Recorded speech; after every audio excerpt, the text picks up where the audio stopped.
Halo, assalamualaikum. Waalaikumsalam.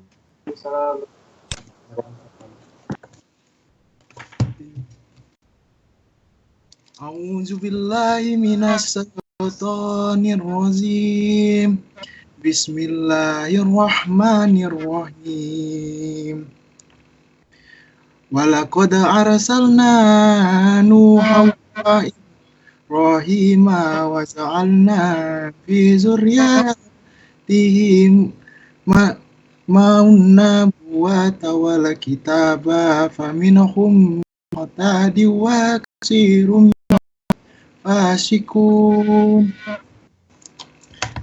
Dan artinya, sungguh kami telah mengutus rasul-rasul kami dengan bukti-bukti yang nyata, dan kami turunkan bersama mereka kitab-kitab dan neraca keadilan, agar manusia dapat berlaku adil. Dan kami menciptakan besi yang mempunyai kekuatan hebat dan banyak manfaat bagi manusia, dan agar Allah mengetahui siapa yang menolong agamanya dan rasul-rasulnya walaupun Allah tidak melihatnya. Sesungguhnya Allah Maha Kuat dan Maha Perkasa.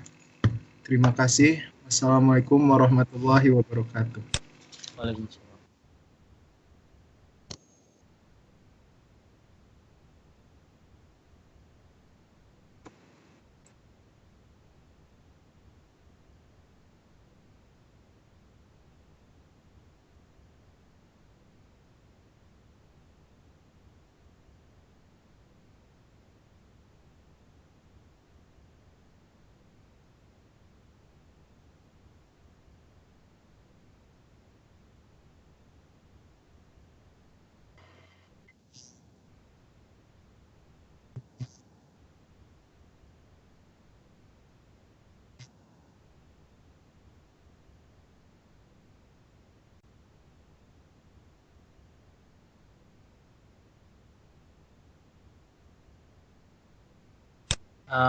Terima kasih.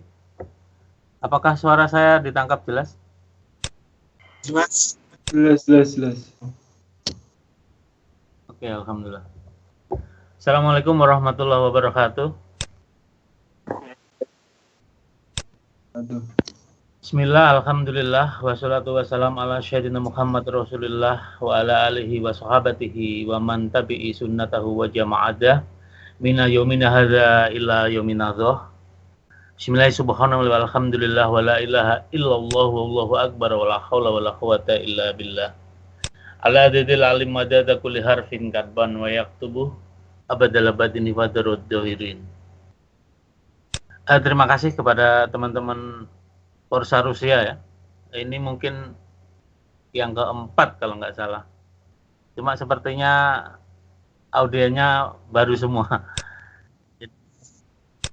Tidak, insya Allah 4 kali saya mengisi. Terakhir itu Januari 2016 kemarin. Mudah-mudahan materi yang saya sampaikan kali ini bermanfaat. Dan ini sebenarnya evaluasi dari materi yang kedua kalau nggak salah. Jadi ada data-data baru yang saya masukkan sehingga nanti lebih komprehensif sifatnya. Tema kita tentang metamorfosa ilmu pengetahuan dan teknologi dalam perspektif Islam. Jadi sebagai mukadimahnya saya ingin menyampaikan bahwa hampir seluruh ilmu pengetahuan dan dasar-dasar produk teknologi itu dieksplorasi oleh ilmuwan-ilmuwan atau ulama Islam, yang mana sanad keilmuannya itu bersandar kepada baginda Rasulullah Muhammad SAW. Jadi apa yang saya sampaikan di sini adalah ketika Rasulullah membentuk majelis ilmu, di situ ilmu pengetahuan sudah mulai lahir ya, seperti ilmu metalurgi, ilmu kimia, ilmu teknik sipil, semuanya sudah lahir saat Rasulullah membangun majelis ilmu. Seperti tadi yang dibacakan di awal tentang Quran Surat Al-Hadid, itu adalah dasar pijakan ulama-ulama atau ilmuwan metalurgi dalam mengembangkan sains metalurgi. Nanti kita bahas detail ya di situ, biar lebih tuntas gitu.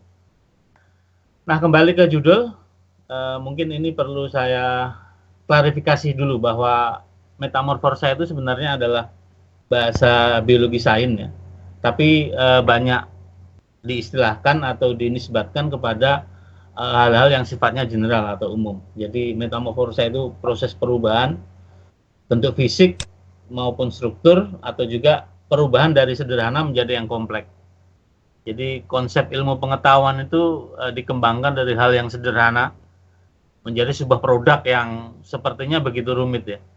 Seperti kita mengenal saat ini beberapa produk teknologi, mungkin handphone atau mungkin internet. Ini pemicunya adalah ulama-ulama muslim seperti Musya al-Khawarizmi. Dan ilmu sendiri itu adalah sesuatu yang dapat diuji kebenarannya. Selama dia memiliki validitas data, berarti dia dianggap benar. Nah, pengetahuan sendiri itu adalah informasi yang telah diproses atau diorganisasikan oleh pemahaman akal. Tapi lebih detail lagi bahwa pengetahuan itu adalah sesuatu yang ditangkap oleh panca indera kita. Jadi yang sifatnya pengetahuan itu bukan hanya apa yang kita lihat, tapi apa yang kita dengar, apa juga yang kita rasakan. Nah, dalam perspektif Islam, ilmu pengetahuan itu harus dirujuk pada Al-Qur'anul Karim, yaitu Quran Surat Al-Hajj ayat 54. Waliya'lamal ladzina utul ilma anahul haqqu mir rabbik fayu'minu bihi fatuqbita lahu qulubuhum wa innallaha lahadzil ladzina amanu ila siratal mustaqim. Jadi kebenaran itu terdapat pada orang-orang yang berilmu, dan barang siapa orang-orang yang berilmu menyandarkan kepada Al-Qur'an, maka Allah akan menunjukkan jalan yang lurus, jalan menuju kebenaran. Jadi di sini sudah jelas bahwa salah satu untuk mencapai kebenaran itu adalah dengan ilmu pengetahuan. Jadi bahkan keutamaan ilmu pengetahuan itu sendiri banyak ulama mendeskripsikan wa kana syahrul ilmi bil asrofil ma'lum. Jadi keutamaan ilmu itu tergantung dari keutamaan manfaat ilmu tersebut. Artinya ketika kita menuntut ilmu, kita harus bisa memberikan manfaat kepada daripada ilmu tersebut yang kita pelajari. Ketika ilmu itu belum manfaat, maka fadilahnya belum bisa kita dapatkan. Dan ada hal yang menarik sebenarnya di sini, bahwa kita senantiasa beranggapan bahwa ilmu itu harus dimiliki oleh orang-orang yang cerdas atau orang-orang yang pandai. Kalau kita merujuk kembali ke masa majelis ilmunya Rasulullah, di situ ada murid terbaiknya, yaitu salah satu murid terbaiknya Abu Hurairah ya. Jadi Abu Hurairah ini menuntut ilmu dalam usia yang terlambat, usia 30 tahun. Dan beliau berkeluh kesah kepada Rasulullah, ya Rasulullah, aku ini udah terlambat menuntut ilmu karena umurku sudah 30 tahun dan tidak banyak hafalan yang aku miliki. Dan akhirnya Rasulullah berdoa, dan Abu Hurairah berdoa, Allahumma ilmi ilman la yusfa. Ya Allah, aku berlindung daripada ilmu agar tidak lupa. Dan terbukti dalam waktu yang 5 tahun, hafalannya Abu Hurairah ini melampaui daripada hafalan-hafalan sahabat yang lain. Dan ini terbukti bahwa proses metamorfosa kekuatan akal itu tidak hanya didukung oleh kecerdasan. Kecerdasan itu proses. Jadi nanti kita bisa kupas lebih detail lagi bagaimana mencapai atau menggapai kecerdasan. Nah, kalau kita mengkaji pada sanad ilmu, itu sebenarnya ada spesifikasi tersendiri. Seperti Khalifah Rasyidin, ada Sayyidina Abu Bakar As-Siddiq, ada Sayyidina Umar bin Khattab, Sayyidina Utsman bin Affan, dan Sayyidina Ali bin Abi Thalib. Jadi ilmu pengetahuan itu sanadnya merujuk pada Sayyidina Ali bin Abi Thalib. Makanya Rasulullah menjuluki Babul Ilmi, gerbangnya ilmu pengetahuan. Dan hampir semua yang mengembangkan iptek mulai dari teknologi pesawat terbang, teknik mesin, teknik metalurgi, itu adalah murid-murid dari sanad keilmuannya Ali bin Abi Thalib. Jadi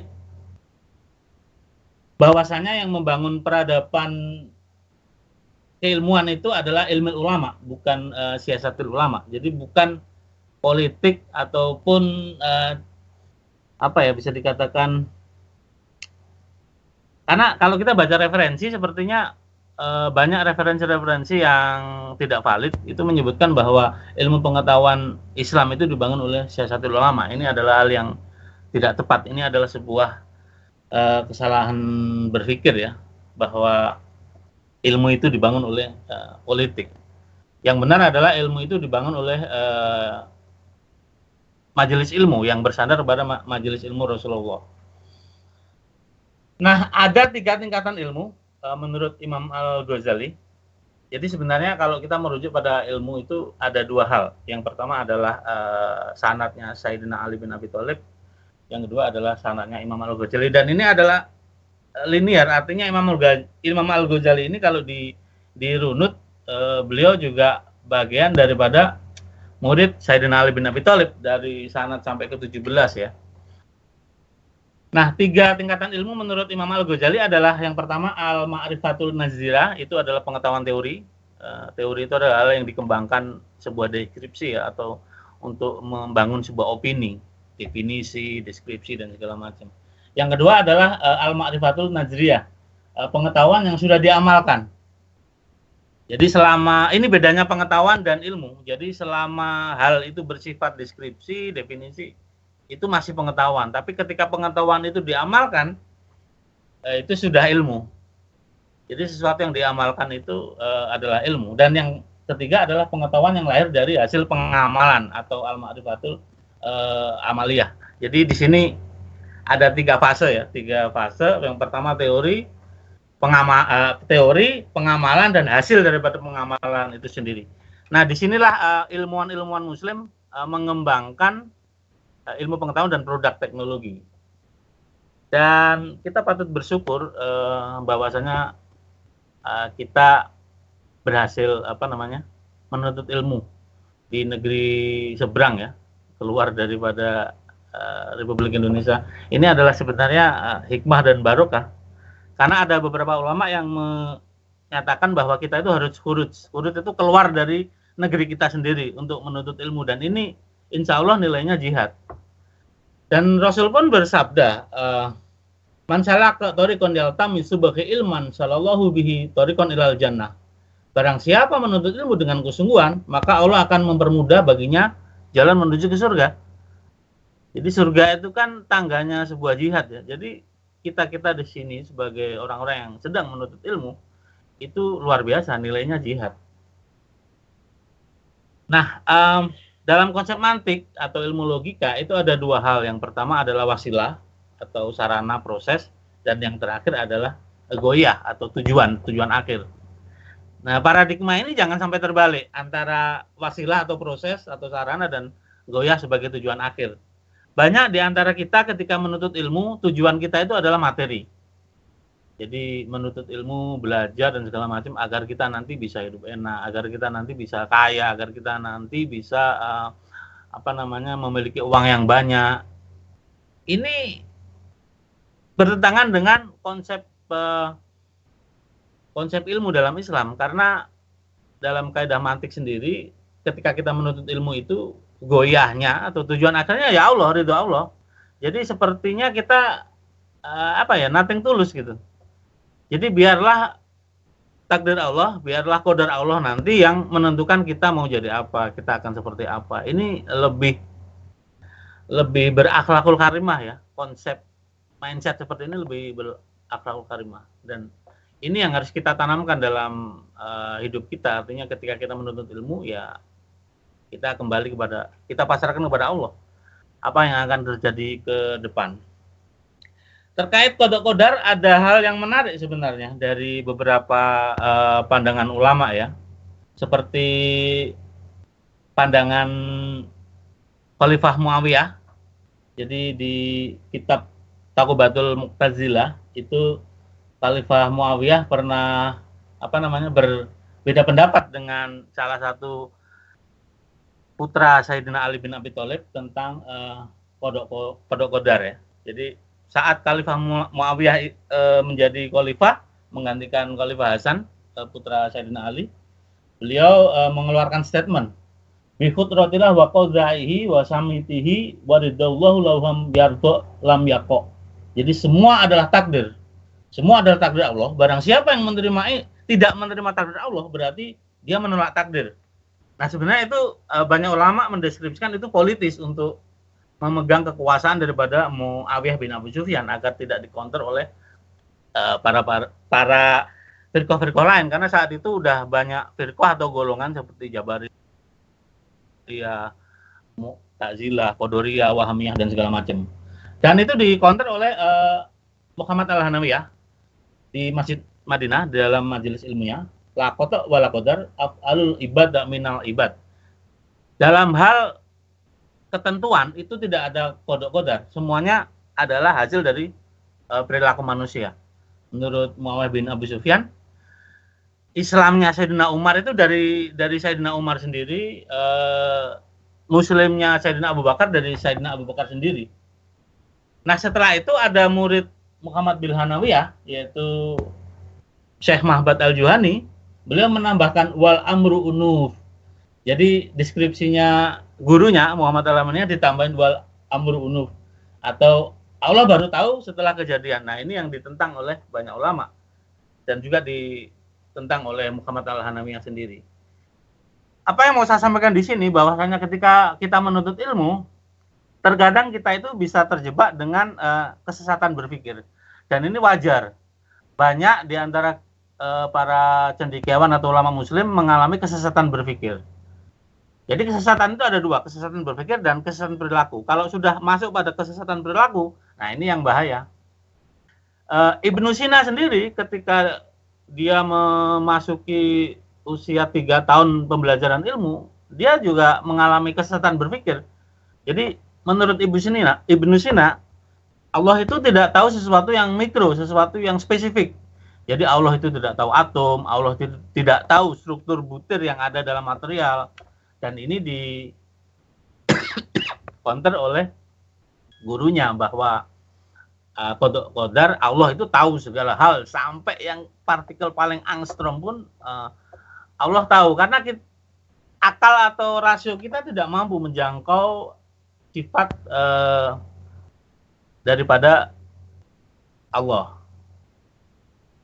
Nah, di sini mungkin yang bisa saya sampaikan dulu ya, mungkin kita ada session 1, 2, 3 gitu, biar tidak jenuh gitu materinya.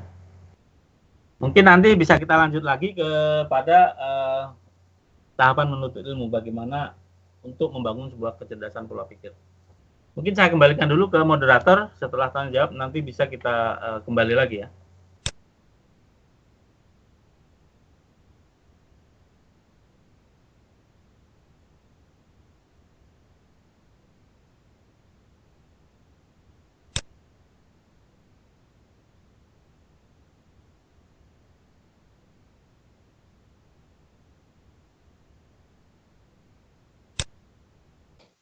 Ya.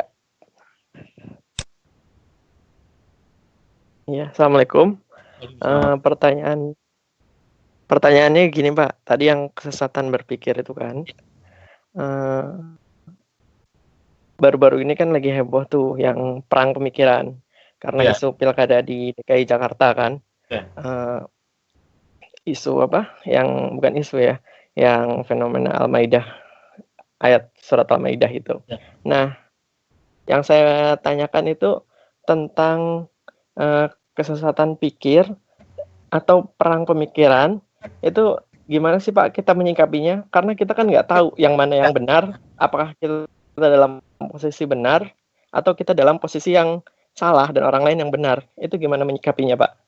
Itu aja. Ini pertanyaan yang bagus ya, sangat kontekstual ya, artinya terkait dengan isu-isu yang sekarang ini. Kembali lagi kepada Al-Quran surat Al-Hajj tadi, bahwa kebenaran itu melalui ilmu pengetahuan, dan Di situ sebenarnya kalau kita baca tafsir Jalalain itu dirujuk atau merujuk pada ulama. Nah, artinya apa? Artinya kita sebagai orang-orang yang bukan ahli di bidangnya, Rasul sendiri pernah bersabda bahwa segala sesuatu itu harus dikembalikan kepada orang yang ahli di bidangnya. Nah, di atas kita itu ada ulama. Sebenarnya mereka lah yang beliau-beliau lah yang berhak menentukan atau membuat fatwa. Nah, ini ada cerita menarik ketika perbedaan hal ini sebenarnya seperti dejavu ya di masa Khulafaur Rasyidin juga banyak sekali pertentangan ideologi. Nah, apa yang mau saya sampaikan bahwa ketika terjadi polemik seperti ini, itu janganlah kita ikut masuk terjebak dalam sebuah perang pemikiran. Itu yang dilakukan oleh Abu Hurairah ketika Sayyidina Ali bin Abi Thalib mengalami perbedaan konsep berpikir dengan Muawiyah bin Abu Sufyan. Jadi beliau tidak masuk ke kubu dua-duanya. Dan untuk konteks yang ditanyakan Mas Rifki tadi, kita tahu bahwa di Indonesia ada Mas siapa? Oh, Mas Asmi ya. Ya, Mas Asmi. Ada dua pendapat ulama yang berbeda ya. Nah, di situ kita kembalikan bahwa kita bukan orang yang ahli bidangnya. Jadi biarlah mereka para ulama itulah yang menentukan apakah. Jadi ya kita ikut masuk dalam golongan yang mana gitu. Nah, tapi kita tidak bisa menjustifikasi ini benar ini salah karena itu sudah apa ya? Perbedaan ideologi berpikir. Dan kita sendiri tahu bahwa ada 4 mazhab ya, dan sebenarnya tidak berbeda itu sama. Cuman mazhab itu sendiri untuk menaungi ilmu sebenarnya. Nah, konteks di dalam masalah ini sebaiknya saran saya kita tidak ikut terjebak, apalagi menge-share hal-hal yang sifatnya fitnah ya. Itu juga dilarang sebenarnya. Jadi ya saran saya kita jangan ikut terjebak karena itu bukan wewenang kita. Mungkin itu yang bisa saya jawab.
Iya, terima kasih Pak, sudah jelas. Jelas ya? Iya, alhamdulillah kalau udah jelas. Halo Pak. Iya. Saya mau bertanya. Menurut Bapak tadi kan menuntut ilmu itu adalah jihad. Iya, iya. Nah, saya mau bertanyakan di sini waktu di Rusia ini, Ya. waktu pada hari Jumat ini kita gimana? Kita tidak bisa meninggalkan pelajaran untuk sholat Ya. Jumat, Pak. Ya, saya paham itu. Ya. Itu bagaimana ya, Pak? Ini solusinya? Ya. Atau ada dalil yang memang tentang Iya. Kembali ke menuntut ilmu? ya, saya tangkap substansi dari pertanyaannya. Jadi memang menuntut ilmu itu jihad, karena jihad itu kan ulama sepakat bahwa jihad itu berasal dari kata jihadun, bersungguh-sungguh. Dalam konteks menuntut ilmu sendiri banyak hadis-hadis dan juga rujukan yang mendeskripsikan bahwa menuntut ilmu dengan tujuan itu jihad.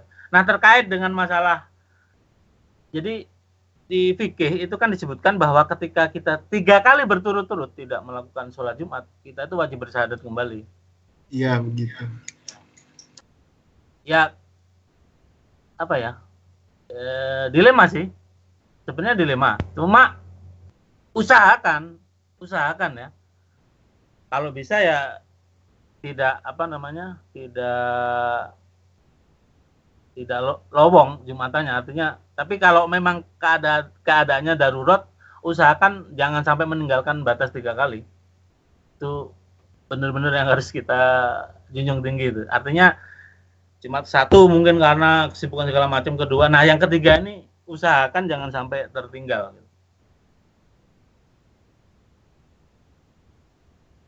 Karena kalau udah, saya salut sama orang Kazakhstan ya. Orang Kazakhstan di Tallinn sini, beliau manajer di perusahaan gas di sini. Dan setiap Jumat itu beliau nggak peduli katanya. Pernah cerita gitu. Jadi mau dipecat mau apa, beliau nggak peduli. Beliau tetap sholat Jumat, orang Kazakhstan. Ya itu kan kesungguhannya ya. Saya pikir kalau kita bersungguh-sungguh dalam baik dalam muamalah atau ibadah mahdoh, ya insya Allah itu berkah lah. Jadi kembalikan lagi kepada qadar Allah gitu.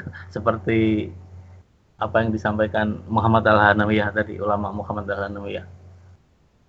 Semua harus kita manage dengan baik. Jadi saran saya jangan sampai tertinggal 3 kali, itu aja. Oke, terima kasih Pak.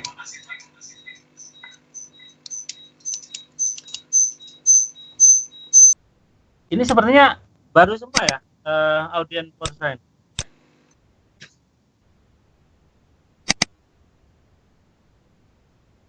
Saya tidak melihat Mas Taufik, Mas Adi.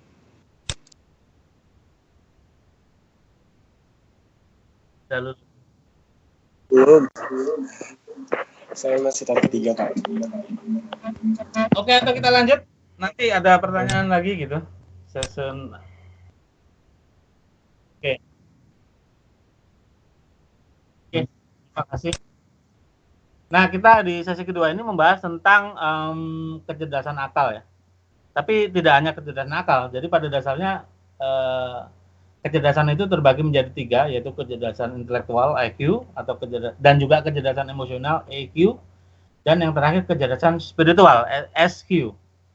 Nah, 3 kecerdasan ini dikembangkan di Stanford dan Harvard University dari data yang mereka bikin. Jadi mereka mengolah data, penelitian, riset segala macam, bahwasanya hampir seluruh kisah sukses orang di dunia itu kecerdasan intelektual tidak dominan, hanya berperan maksimal 20%. Yang berperan itu adalah kecerdasan emosional sama spiritual, 80%. Jadi ini membuktikan bahwa apa yang terjadi di depan itu kita tidak tahu. Artinya kembali lagi kepada deskripsinya, fatwanya Muhammad Al-Hanawiyah ya, ulama Muhammad Al-Hanawiyah, bahwa ya kita nothing tulus dalam menjalani hidup. Karena kita tidak tahu apa yang terjadi di depan. Nah, penelitian terbaru dari lembaga Odyssey School, yaitu Mr. Saswana Yubov, itu dari California University, merumuskan bahwa ada namanya titik Godspot. Jadi titik Godspot itu otak ketika sebelum dan sesudah mengalami sentuhan oleh tangan Tuhan, menurut bahasa akademisnya begitulah kira-kira.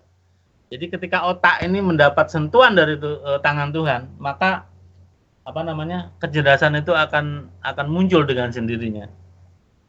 Nah, fenomena ini sebenarnya yang diteliti oleh lembaga Odyssey ini sudah ada semenjak zaman majelis ilmu yang dibangun Rasulullah. Jadi di Islam sendiri itu ada beberapa ilmu sebagai memperkuat dasar akidah, yaitu tasawuf dan mantik. Ketika orang belajar tasawuf dan mantik, jadi tasawuf mantik ini sudah pernah saya sampaikan di materi terakhir 24 Januari tahun ini. Jadi kita bahasnya detail kalau mantik dan tasawuf. Tapi apa yang mau saya sampaikan bahwa ilmu tasawuf itu adalah ilmu untuk memperbaiki kualitas ibadah. Sedangkan mantik itu adalah ilmu untuk membangun kekuatan akal agar terhindar dari kesesatan berpikir.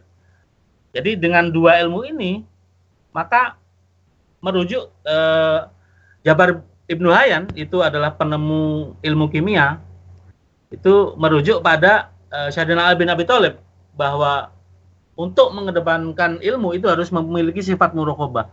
Jadi sifat muraqabah itu adalah sebuah sifat kepasaran kita kepada Allah. Jadi kita merasa bahwa apa yang kita lakukan ini selalu terpantau oleh Allah. Nah, ketika sifat muraqabah ini sudah mencapai taraf yang katakanlah tinggi, itu iradah Allah akan ada pada kita. Jadi kita akan memiliki kecerdasan berpikir, kecerdasan psikomotorik, dan kecerdasan-kecerdasan yang lain tanpa kita sadari. Nah, itu ada di kita, di ulama yang dikembangkan oleh ulama-ulama Muslim ya. Dan itu baru diteliti sekitar tahun 2007 oleh Shoshana Zuboff tadi. Nah, di sini apa yang mau saya sampaikan bahwa sebenarnya masalah peradaban di Nul Ilmi wal Saqafah kita itu udah Islam lebih dulu lah. Nanti di akhir materi akan saya sampaikan seperti apa. Nah, kalau kita mengacu ke pola-pola perubahan zaman atau metamorfosa, di situ kan ada di Eropa sendiri ya, ada masa peralihan Renaissance atau zaman logika. Bagaimana orang-orang yang berilmu atau ilmuwan itu menemukan kebenaran dengan formasi iptex. Itu abad 15. Itu merujuk pada tokoh-tokoh filsuf seperti Aristoteles, Plato, Demokritus, yang mana di titik itulah Barat, Eropa khususnya itu masuk dalam zaman postmodern, yang mana sudah tidak lagi mencari kebenaran, tapi mempertanyakan kebenaran, meragukan kebenaran. Artinya begini, artinya seperti tokoh Nietzsche misalnya, dia menulis atau mendeskripsikan bahwa kebenaran itu telah mati. Jadi tidak ada kebenaran mutlak di dunia ini, yang ada adalah kebenaran relatif. Sehingga muncullah ilmuwan-ilmuwan seperti Charles Darwin ya, yang menjelaskan bahwa kita ini berasal dari manusia kera. Ini sebenarnya untuk menjauhkan tadi. Artinya apa? Menjauhkan dari agama sebenarnya. Jadi hal-hal inilah yang menyangkut perubahan atau metamorfosa dari peralihan Renaissance ke postmodern dan segala macam. Dan ini yang sangat bertentangan dengan akidah Islam. Jadi saya mau sampaikan bahwa munculnya beberapa macam ideologi, baik itu sosialis, kapitalis, materialis dan segala macam, itu adalah sebuah ideologi cara berpikir untuk menjauhkan manusia dari agama sebenarnya. Karena kembali lagi ke deskripsi Nietzsche bahwa kebenaran itu telah mati. Itu kan kalau kita merujuk pada kaidah mantik, artinya kan Tuhan telah mati. Nah, disitulah hal-hal yang harus kita hindari. Jadi karena hal tersebut bertentangan dengan akidah Islam. Nah, kembali lagi kepada sains. Jadi pada dasarnya sains sendiri telah membuktikan kebenaran Al-Quran. Jadi di sini ada standar ya. Jadi standar tertinggi itu Al-Quran sebagai kebenaran mutlak dan sains sebagai kebenaran nisbi.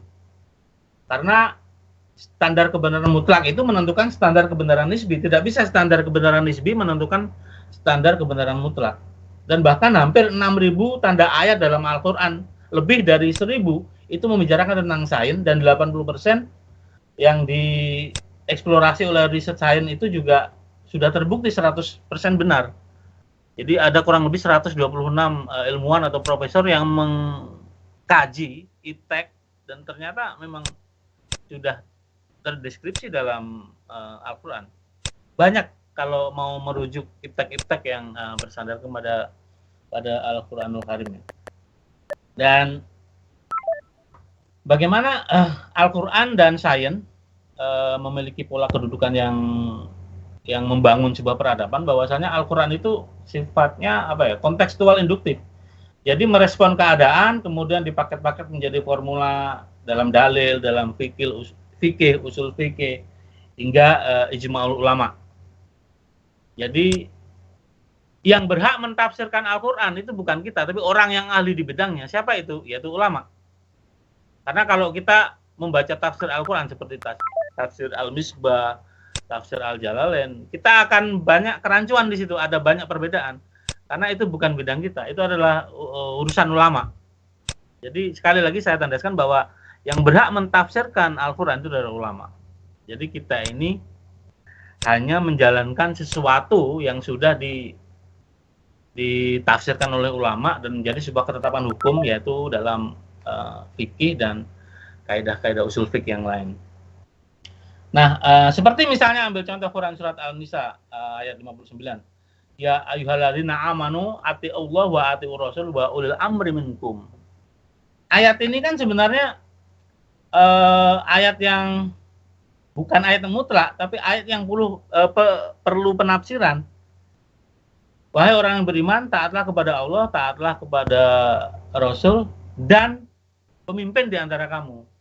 Nah, di sini ayat ini adalah rangkaian ayat yang perlu penafsiran lebih khusus. Artinya, taat kepada Allah dan Rasul itu mutlak. Tapi taat kepada pemimpin itu tidak mutlak.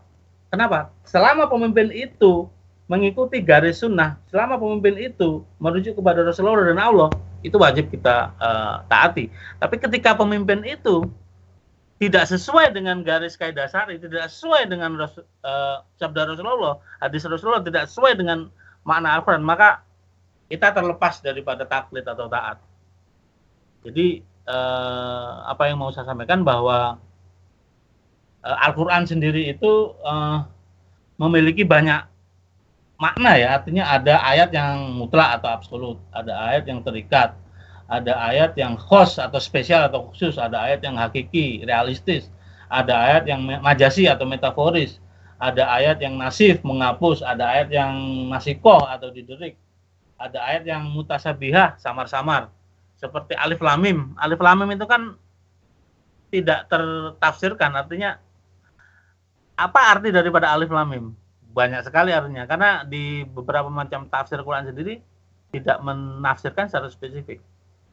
Nah, artinya apa? Artinya kita kembali kepada dasar daripada ilmu tadi, kembali kepada orang yang ahli di bidangnya. Jadi jangan pernah kita memaknai Al-Quran sesuai dengan tafsir kita sendiri gitu. Mohon maaf, saya mau sampaikan bahwa beberapa tahun yang lalu ya, saat pilkada itu ada seorang tokoh yang menyampaikan, beliau wakil ketua IJMI ya, beliau juga pengacara. Ini contoh kesesatan berpikir. Saya mau sampaikan bahwa di situ beliau merujuk pada ihdinas siratal mustaqim. Tunjukkanlah kami ke jalan yang lurus, yaitu jalan-jalan orang terdahulu. Nah, beliau menafsirkan bahwa orang-orang yang terdahulu itu adalah pemimpin sebelumnya.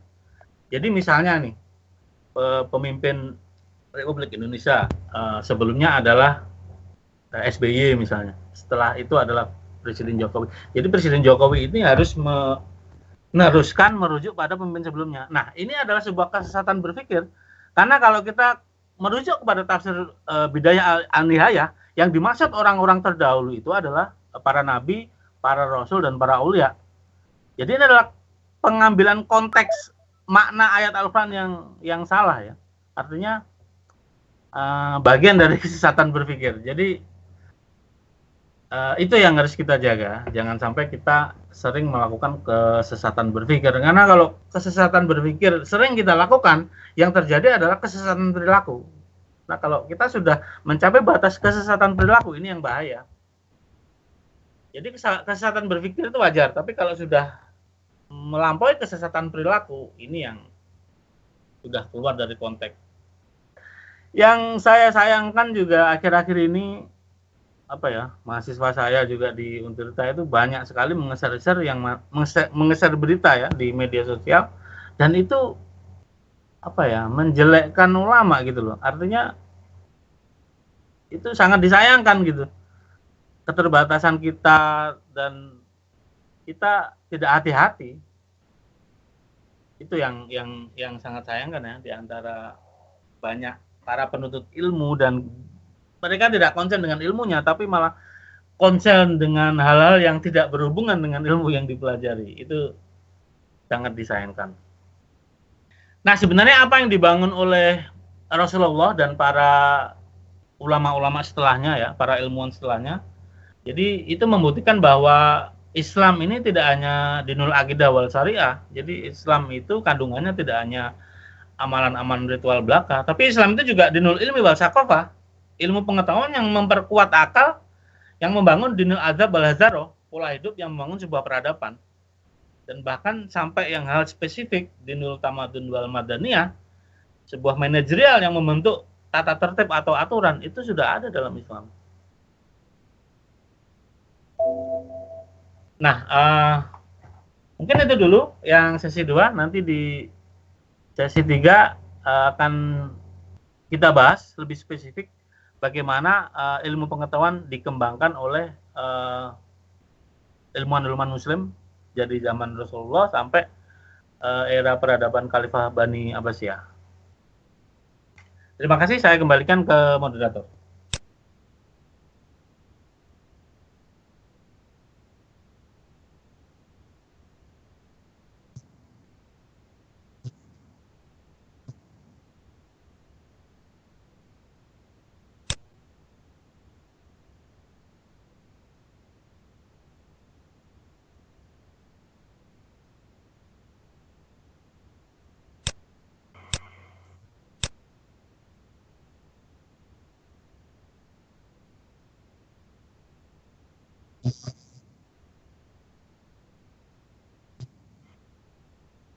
Oke, terima kasih. Nah, sekarang kita ke sesi yang terakhir, yaitu ilmu pengetahuan dan produk teknologi. Jadi, hijrahnya Rasulullah ke kota Yatsrib atau Madinah itu sebenarnya lebih spesifik membangun peradaban dengan ilmu pengetahuan. Nah, zaman dulu kan zaman perang ya.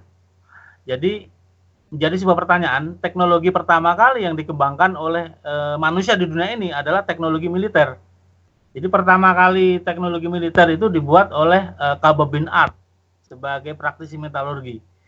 Nah, konseptornya sendiri adalah Salman Al-Farisi, murid terbaik dari Sayyidina Ali.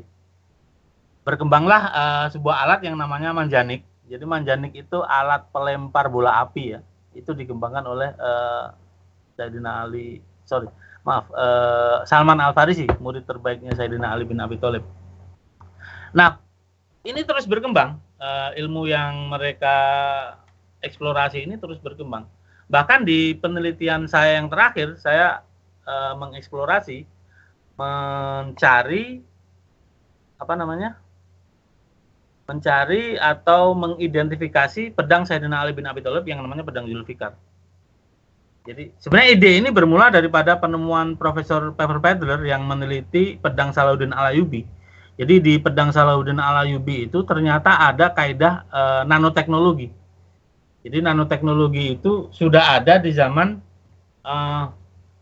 sebelum nanoteknologi yang diklaim oleh Profesor Richard Feynman tahun 1960. Itu nanoteknologi sudah ada di abad ke-9. Nah, itu diverifikasi oleh Profesor Pfeffer Pedler dari Dresden University. Nah, kalau kita mengacu kembali ke nanoteknologi, kitab itu ada di kitab yang ditulis oleh Ishaq Al-Kindi.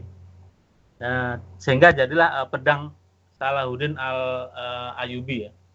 Dan ide itu yang melandasi saya ingin meneliti jauh pedangnya Sayyidina Ali bin Abi Thalib. Dan ternyata luar biasa. Jadi di teknologi manufaktur saat ini kita mengenal metode baru yaitu akumulatif roll bonding yang diteliti oleh ilmuwan Jepang, Nobuhiro Tsuji. Dan kebetulan bidang saya sama, artinya saya juga sedang concern di akumulatif roll bonding. Nah, saya awal-awal sudah curiga ketika banyak melihat kisah-kisah para sahabat dan terutama pedangnya Sayyidina Ali. Ternyata pedang bermata dua itu adalah tumpukan dari sebuah plat material yang mengalami roll bending. Jadi sayang di sini nggak ada medianya. Kalau ada medianya, saya pikir bisa dengan lebih jelas saya memberikan gambarannya. Tapi ini sekedar introduksi aja bahwa sebenarnya pedang Sayyidina Ali itu adalah teknologi accumulative roll bonding yang dieksplorasi oleh Nobuhiro Tsuji. Saya bisa berikan banyak fakta dan data ya. Seperti misalnya ketika baja itu di stamping ataupun di forging, maka struktur fasanya itu akan mengalami pemutusan dan pemipian.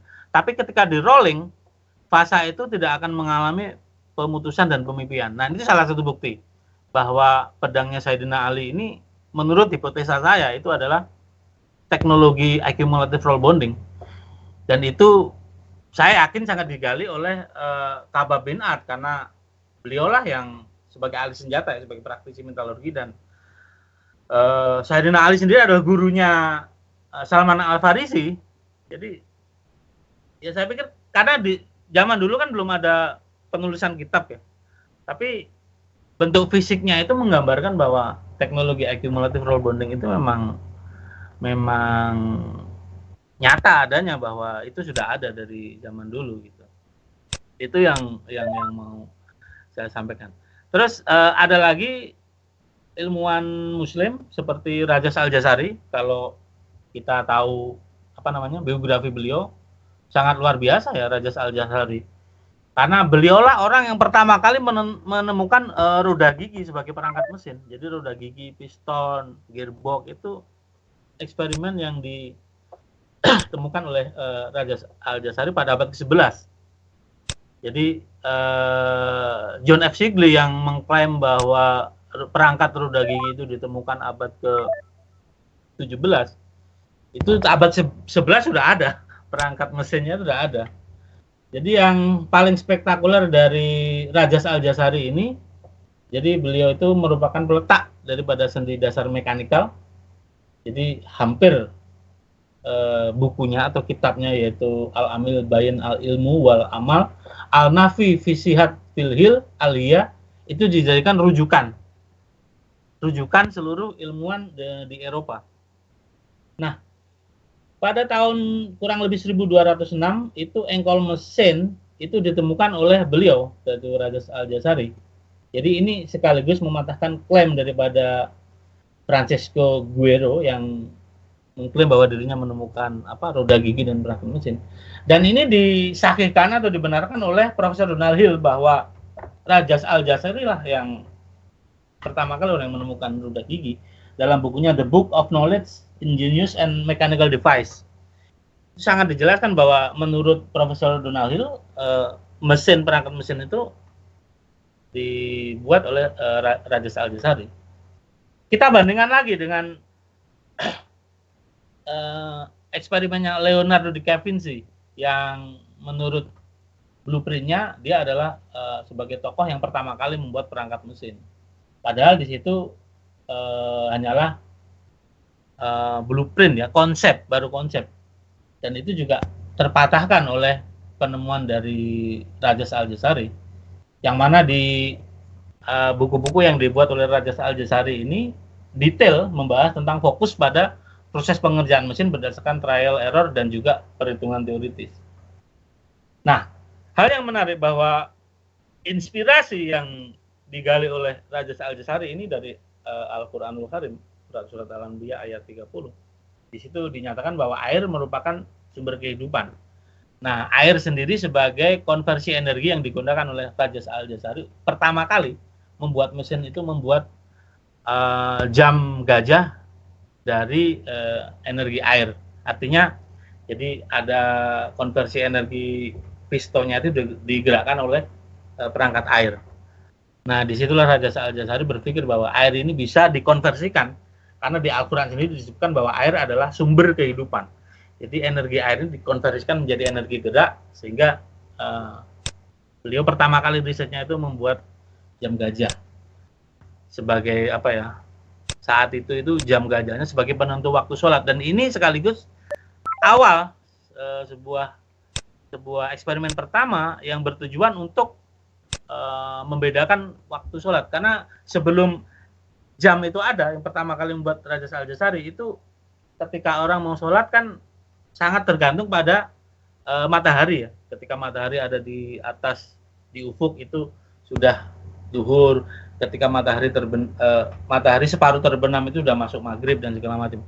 Tapi ketika ada jam tangan dan ketika ada mendung segala macam, itu waktu sholat bisa diprediksi. Bayangkan seandainya belum tidak ada jam tangan dan saat itu mendung, kita akan sangat susah sekali menentukan waktu untuk sholat.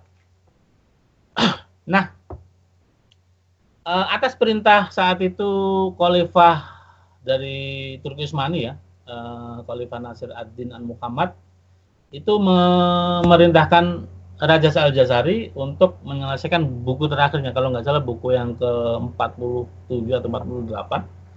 Itu setelah selesai menyelesaikan bukunya, beliau meninggal dan bukunya sampai saat ini belum ditemukan. Kemana buku terakhirnya Raja Al-Jazari itu adalah kutipan ataupun intisari daripada teknik-teknik mechanical engineering yang sudah beliau buat, dan sampai sekarang bukunya tidak ditemukan. Nah, yang berikutnya adalah teknologi pesawat terbang. Jadi teknologi pesawat terbang ini kalau kita mengacu ke sejarah secara general, kita akan menemukan nama yaitu Wright bersaudara pada tahun 1948 ya. Pada tahun 1848, abad 18. Ini Wright bersaudara membuat eksperimen tentang pesawat terbang. Tapi abad ke-8 jauh sebelumnya itu adalah Abbas Ibnu Firnas yang mengeksplorasi membuat prototipe daripada sayap burung. Itu adalah cikal bakal dari teknologi pesawat terbang. Nah, yang menarik di sini, Abbas Ibnu Firnas ini kan lahir setelah 2 abad ya, setelah generasi Khalifah Rasyidin. Nah, Muhammad Al-Hanawi ya. Jadi Muhammad Al-Hanawi itu adalah ulama atau ilmuwan. Beliau adalah putra Sayyidina Ali dari istri keduanya, Khawlah binti Ja'far. Jadi setelah Siti Fatimah Az-Zahra meninggal, Sayyidina Ali menikah lagi dan punya putra yang luar biasa, yaitu Muhammad Al-Hanawi ya. Jadi ini adalah ulama yang sangat cerdas dan memiliki kemampuan muraqabah yang baik. Dalam kitabnya, Kitab Al-Asro, Muhammad Al-Hanawiyah mendeskripsikan yaitu bab kaifiyatus sholat fi zauhi, cara sholat di udara. Jadi ketika pesawat terbang belum ada, cara sholat di udara itu sudah ada, sudah digagas oleh Muhammad Al-Hanawiyah. Jadi mungkin saat itu orang akan berpikir tidak rasional, tidak logik, karena tidak mungkin orang sholat di udara. Tapi ternyata itu merujuk pada sebuah teknologi, yaitu pesawat terbang. Dan Abbas Ibnu Firnas ini kalau dirunut-runut sanad keilmuannya bagian daripada sanad keilmuan Muhammad Al-Hanawiyah. Jadi perangkat yang dibuat oleh Abbas Ibnu Firnas ini adalah rangka sayap burung ya, menyerupai pesawat, dan akhirnya pada eksperimen yang ketiga keempat berhasil dibuat model prototipe pesawat. Nah, banyak lagi sebenarnya yang yang mau sampaikan, karena keterbatasan waktu mungkin saya akan sampaikan poin per poin. Nah, ini yang menarik. Jadi ada new teknologi severe plastic deformation. Jadi SPD atau severe plastic deformation ini adalah teknologi yang digagas oleh Profesor Vladimir Segal, orang Rusia ya. Jadi beliau membuat eksperimen equal channel angular pressing, bagaimana besi atau baja material itu dibengkokkan, nanti kekuatannya akan berlipat ganda. Nah, itu pada tahun 1978. Kemudian dikembangkan lagi oleh Profesor Ruslan Valib yang ada di UVA, dan sampai sekarang ini udah banyak eksperimen yang dibuat hampir di seluruh dunia di bidang manufaktur itu mengembangkan teknologi equal channel angular pressing. Tapi saya mau sampaikan bahwa teknologi equal channel angular pressing itu sudah ada ketika zaman abad ke-10. Nah, ini buktinya adalah di kitab Za'ad Zaidun, itu di kitab yang ditulis oleh Syekh Zaini Dahlan. Di situ dideskripsikan di muqaddimahnya, yaitu Zaidut Tawilul Abyad ibnu Maliki Faibihi bil Amsikana Mutaqi biyadihi Saifullah wa hufal tawa Fabadihi makalatul asrun sawa. Jadi kalau material atau golok ya, golok itu perspektifnya adalah material. Dibengkokkan itu akan timbul sebuah reaksi. Jadi ada 3 pattern di situ. Al-mil, golok, al-fi'lu membengkokkan, dan al-infial reaksi. Jadi golok dibengkokkan itu timbul. Itu sudah ada dan itu kitab Zaidun itu merujuk kepada kitab Al-Jamahir fi Ma'rifat Al-Jawahir karya Abu Al-Rayhan Al-Biruni. Jadi sebenarnya teknologi itu konsepnya sudah ada, artinya konsepnya sudah ada. Nah, saya mempelajari biografi Profesor Vladimir Segal, ternyata beliau orang yang fasih bahasa Arab. Dan terakhir beliau meninggal di Amerika ya, karena setelah tahun 97 itu beliau pindah ke Amerika, jadi dosen di Kentucky University kalau nggak salah, di Amerika.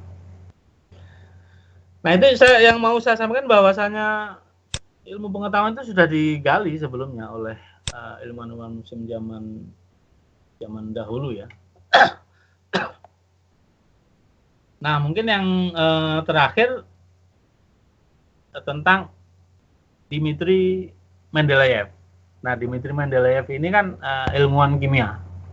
Nah, kalau kita menggali biografi daripada Profesor Dmitri Mendeleev, beliau adalah profesor di Saint Petersburg ya, Saint Petersburg.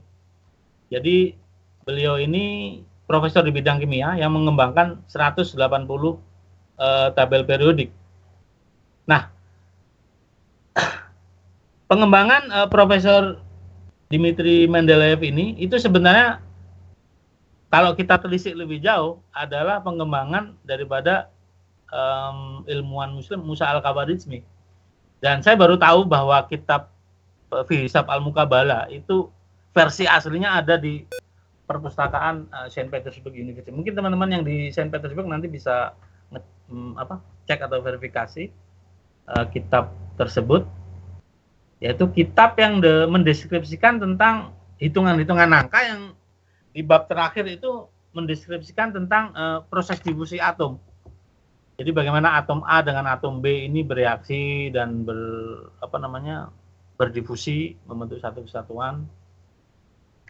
Nah, Profesor Dmitri Mendeleev ini punya 3 murid, Dmitri Alexander Shogev, Adolf Egonfick, dan Stephen August Arrhenius. 3 orang inilah yang mengembangkan pengetahuan teknik kimia pada tahun 1829. Nah, pada dasarnya ilmu kimia itu sudah berkembang di abad 8, yaitu Jabar Ibnu Hayyan, gurunya Musa Al-Khawarizmi, yang mana Jabar Ibnu Hayyan ini memiliki kitab yang sangat terkenal, yaitu Alkemis. Nah, kalau dirunut lagi, Jabar Ibnu Hayyan ini adalah muridnya Ja'far Shadiq. Jadi Ja'far Shadiq ini cicitnya Sayyidina Ali bin Abi Thalib. Jadi jelas bahwa Ja'far Ibnu Hayyan ini sanad keilmuannya ada pada sanad keilmuannya Sayyidina Ali bin Abi Thalib. Nah, eksplorasi yang dilakukan oleh Dmitri Mendeleev ini itu tidak beda jauh dengan uraian-uraian yang ada di kitab Hisab Al-Muqabalah tentang teori difusi. Nah, jadi apa yang mau saya sampaikan bahwa ketika Muhammad bin Musa Al-Khawarizmi ini memiliki kitab Hisab Al-Muqabalah yang sangat fenomenal, kenapa bisa dimiliki oleh Rusia? Ternyata Musa Al-Khawarizmi ini lahir di Kazakhstan. Jadi dulu kan Kazakhstan wilayahnya Rusia, sehingga karya-karya ilmuwan-ilmuwan yang dari Kazakhstan hak miliknya ada pada Rusia. Ya, nanti mungkin teman-teman yang di Saint Petersburg bisa verifikasi ya bahwa kitab aslinya itu ada di Saint Petersburg. Mungkin itu yang bisa saya sampaikan, dan waktu saya kembalikan ke moderator.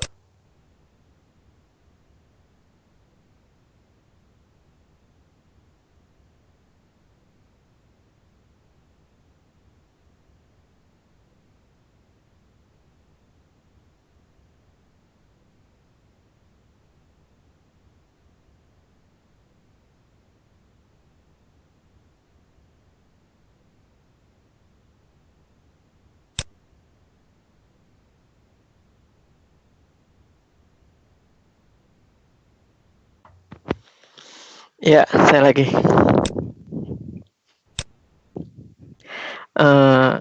Pertanyaan Bu, sedikit ini ya Pak, sedikit Melenceng. keluar dari Ya. jalurnya. Jadi yang saya dengar tadi kan ini banyak sejarah sains ya.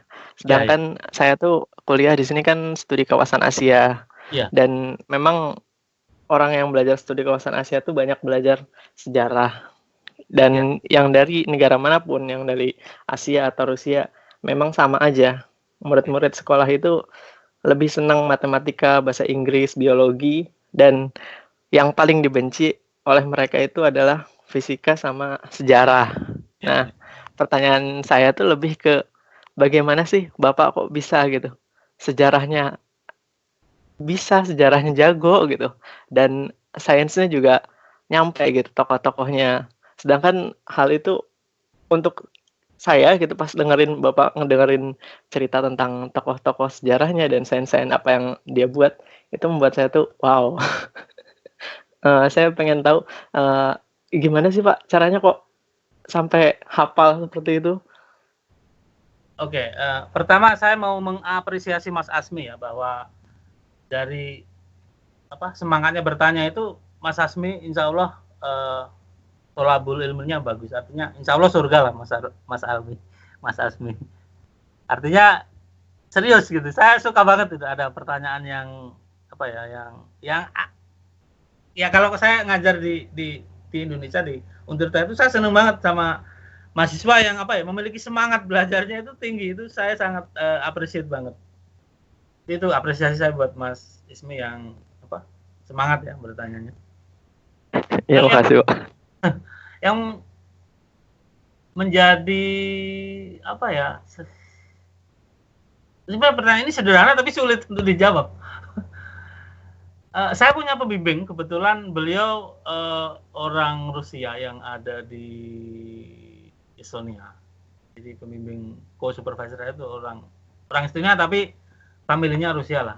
Beliau itu memberi gambaran saya gini, kalau kamu ingin eksplor ilmu pengetahuan, kamu itu harus detail, artinya kamu harus tahu rujukan pertama dari mana ilmu pengetahuan itu. Nah, di bidang saya sendiri kan ilmu pengetahuan itu kan mentoknya kan di yang saya bilang tadi ya, di Profesor Vladimir Segal dan Profesor Ruslan Walib ya. Tapi ternyata setelah saya gali-gali lebih jauh, itu ada sambungannya gitu loh. Karena Profesor Vladimir Segal itu belajarnya seperti apa, beliau ngerti bahasa Arab, dan ternyata misteri itu ketemu semua gitu. Nah, itu yang pertama. Terus yang kedua,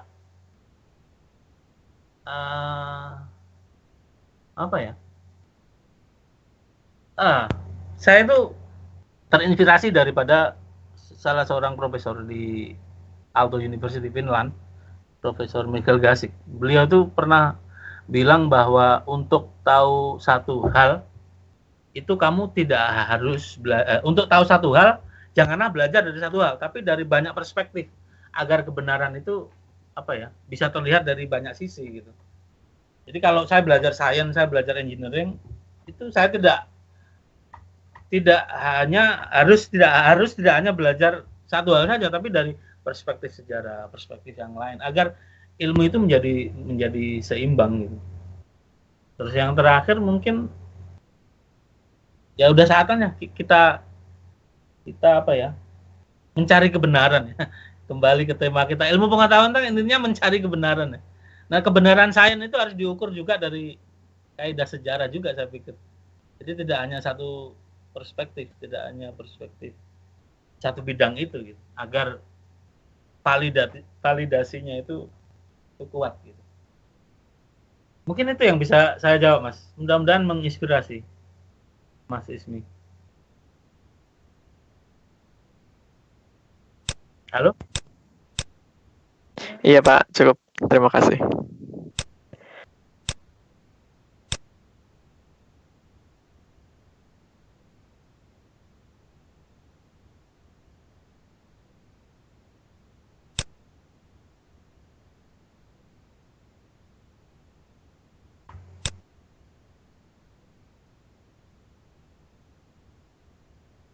Iya, silakan.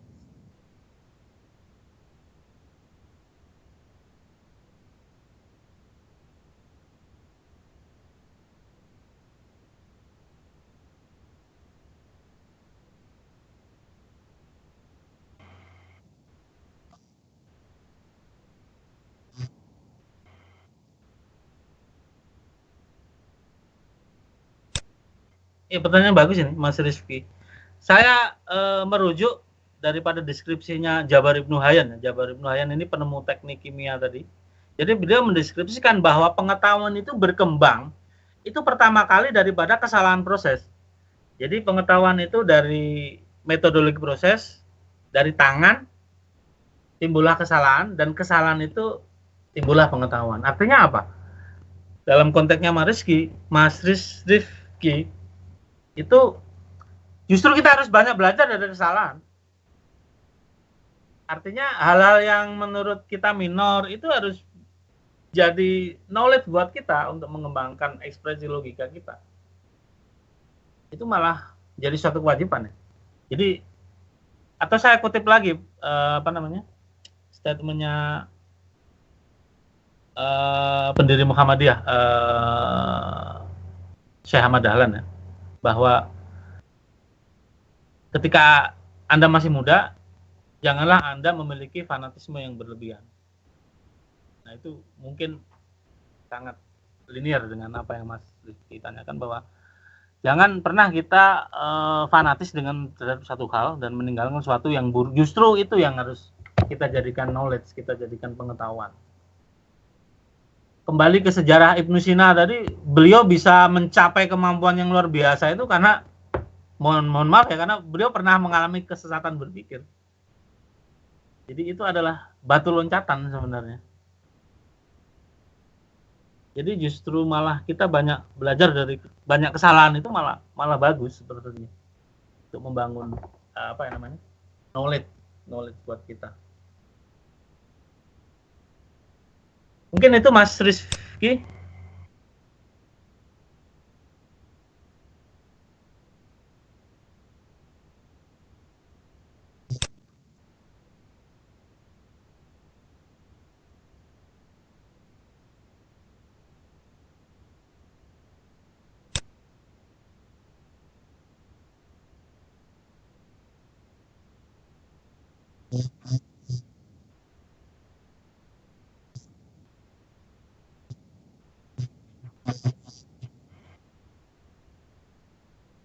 Ya, terima kasih.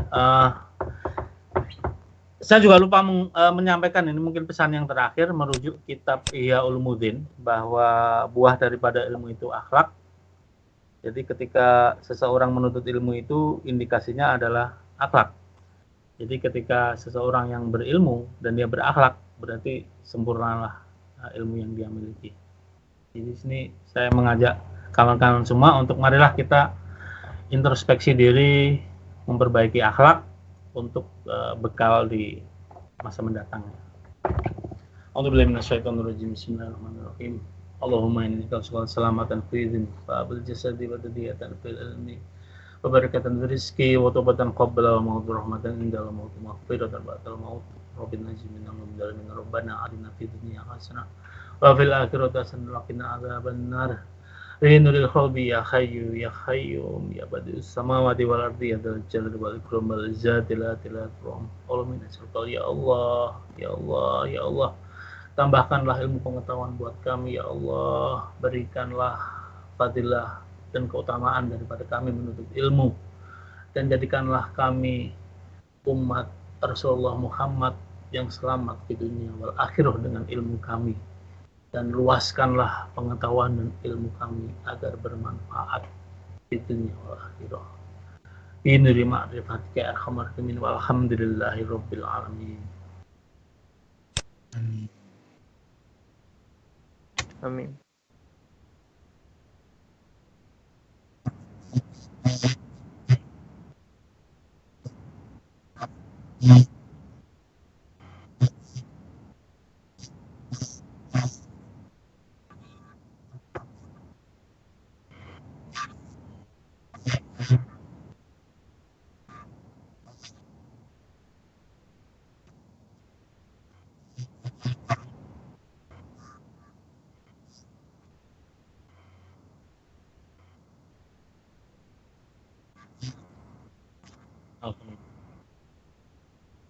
Waalaikumsalam warahmatullahi wabarakatuh.